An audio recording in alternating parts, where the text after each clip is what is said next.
de cours. Les choses se précisent peu à peu dans les établissements. Enseignants et élèves font leur retour, même si certains jouent encore aux vacanciers. C'est le cas à Lambaréné. On retrouve Yves Malik. C'est en principe la deuxième semaine de cours ici au lycée Aubin-Georges Moujekou, comme ailleurs. Les cours de récréation ainsi que dans les couloirs de l'administration, la vie a repris son cours normal, ou du moins progressivement. On est en train d'aller progressivement sur une reprise totale, mais j'ai déjà pratiquement plus de 90%. Perspicacité oblige, nous avons surpris cet enseignant de français, Hubert Biogo, ici en salle de professeur. Il révise ses notes avant de retrouver ses élèves de 3e pour la première fois de l'année.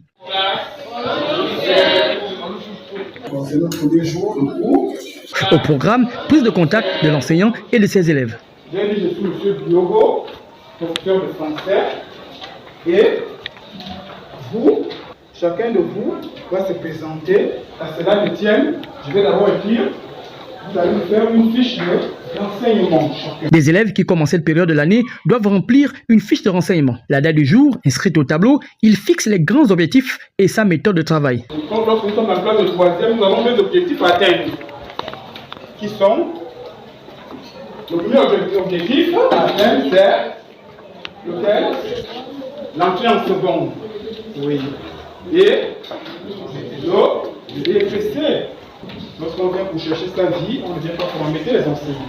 Face à lui, une classe de 26 élèves pour le moment qui porte encore le poids des vacances. Une trentaine de minutes seulement et saupoudré de notes d'humour qu'il bascule aussitôt vers la présentation au tableau des livres et romans à étudier. Nous avons espoir d'un enfant privé.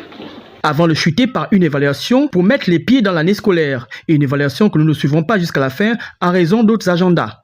Mais pour lui, il s'agit d'envoyer un message clair aux retardataires que les cours ont bel et bien débuté.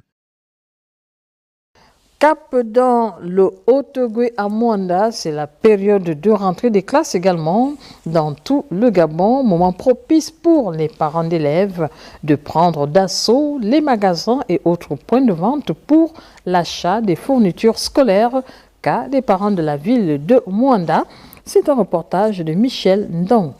C'est déjà la rentrée scolaire, casse-tête pour les parents de familles avec de nombreux enfants scolarisés pour acquérir les fournitures scolaires à Mwanda, où le chômage touche plusieurs de ces ménages. Je prends toujours une moitié et au fur et à mesure, je complète le reste. Je vais d'abord faire l'essentiel. En attendant qu'on dit que l'école est gratuite, mais on va là-bas, c'est pas gratuit, il faut encore repayer. On paye les spaghettis, on paye les fournitures, bon, on est obligé, on ne peut rien laisser. Bon, ça, je continue, je commence d'abord par celle-là. Bon, il y a encore deux autres qui sont... J'ai pris 8 stylos, un correcteur, et puis le bon document. Il manque le sac, il manque certains cahiers. J'ai juste pris l'essentiel, juste pour commencer demain.